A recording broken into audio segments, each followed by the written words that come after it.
Free education మరియు scholarship తో చదవాలనుకుంటున్నారా? అయితే విదేశ్ కన్సల్ట్స్ ను సంప్రదించండి. మోసం చేయడానికి పెద్దగా చదువుకోవక్కర్లేదు. మోసపోయే వాళ్ళను పసిగట్టగలిగే టెక్నిక్ ఉంటే చాలు. ఇలాంటి వాడే నెల్లూరు జిల్లా వెంకటగిరి మండలం బంగారుపేట గ్రామానికి చెందిన ఆసం అనిల్ బాబు. ఇతగాడికి కొంచెం ఆశ ఎక్కువే. పెళ్లి చేసుకుందామని మ్యాట్రిమోనీలో డీటెయిల్స్ ఇచ్చాడు. 10వ తరగతి కూడా చదవని తనకు పిల్లనెవరిస్తారు అనుకున్నాడు. పైగా ఆస్తిపాస్తులు కూడా లేవు. అందుకే తన పేరును కళ్యాణ్ రెడ్డిగా మార్చుకున్నాడు. ఇస్రోలో హెచ్ఆర్ ఉద్యోగం అన్నాడు. 100 ఎకరాల పొలం ఉంది అన్నాడు. హైదరాబాద్, బెంగళూరు నగరాల్లో 2 విల్లాలు ఉన్నాయని అబద్ధం చెప్పాడు. ఇదంతా నిజమే అనుకుని కొంతమంది అప్రోచ్ అయ్యేవారు. వారితో అనిల్ తండ్రిని మాట్లాడుతున్నానని చెప్పేవాడు. తన భార్య అమెరికాలో ఉద్యోగం చేస్తుందని, తమకు మంచి అమ్మాయి దొరికితే చాలని కట్న కానుకలు అక్కర్లేదు అని అనేవాడు. బెంగళూరులో ఓ విల్లాను అద్దెకు తీసుకున్నాడు.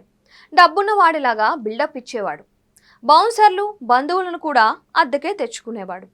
అమెరికాలో ఉండటం వల్ల పెళ్లి చూపులకు రాలేకపోతున్నానని, తన కొడుకు వస్తాడని నమ్మబలికేవాడు. అంతేనా, పెళ్లి కూతురు సైడ్లో చదువుకున్న వారికి బల విసిరాడు. ఇస్రోలో ఉద్యోగం ఇప్పిస్తానని చెప్పి లక్షల రూపాయలు వసూలు చేశాడు. వారిని నమ్మించడానికి ఫేక్ అపాయింట్మెంట్లు తయారు చేసి వారికి పంపేవాడు. ఇలా వసూలు చేసిన డబ్బుని తన సొంత బ్యాంక్ అకౌంట్లకు కాకుండా అనేక రకాల అకౌంట్లకు బదిలీ చేసుకుంటూ వెళ్ళేవాడు. పెళ్లి సమయాలలో తల్లిదండ్రులుగా, బంధువులుగా ఇతర వ్యక్తులను ఏర్పాటు చేసుకుంటూ ఉండేవాడు. అద్దెకు తీసుకున్న విల్లాలను చూపించి తన సొంత విల్లా అని చెప్పి నమ్మించేవాడు. ఇందుకోసం చేవెళ్లలో ఒక ఫామ్ హౌస్, బెంగళూరులో ఒక విల్లాను అద్దెకు తీసుకున్నాడు. హైదరాబాద్లో ఒక పిఏ, ఒక వాచ్మెన్, ఒక లేడీ అసిస్టెంట్, 2 బౌన్సర్లు నియమించుకున్నాడు. అంతేనా, సలహాలు ఇవ్వడానికి కాశీ అనే వ్యక్తిని, పెళ్లి చేయడానికి ఓ పంతుల్ని అరేంజ్ చేసుకున్నాడు. ఇలా ఏలూరు జిల్లా భీమడోలు మండలం గుండుగొలను గ్రామానికి చెందిన గుండా లక్ష్మీ కుమారిని నమ్మించి ఆమె 2వ కూతురిని పెళ్లి చేసుకుంటానని, 3వ అమ్మాయికి ఇస్రోలో ఉద్యోగం ఇప్పిస్తానని వారి దగ్గర నుంచి దఫాలుగా ఆన్లైన్ ద్వారా 9,53,000 రూపాయలు తీసుకున్నాడు. వారికి అనుమానం రాకుండా ఉండేందుకు గతంలో తాను పెళ్లి చేసుకున్న శశాంక అనే అమ్మాయిని హెచ్ఆర్ మేనేజర్గా చెబుతూ ఇంటర్వ్యూ చేయించేవాడు. వారికి ఫేక్ అపాయింట్మెంట్ ఆర్డర్ ఇచ్చేవాడు.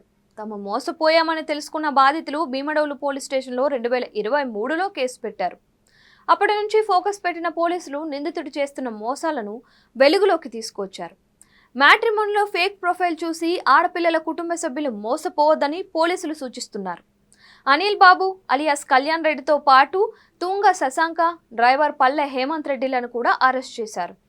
2 లక్షల నగదు, 1 కారు, మోసాలు చేయడానికి ఉపయోగించిన 5 సెల్ ఫోన్లు, 13 సిమ్ కార్డులు, ఫేక్ అపాయింట్మెంట్ ఆర్డర్లు, 2 ల్యాప్టాప్లు, ఇతర డాక్యుమెంట్లు స్వాధీనం చేసుకున్నారు. So be careful.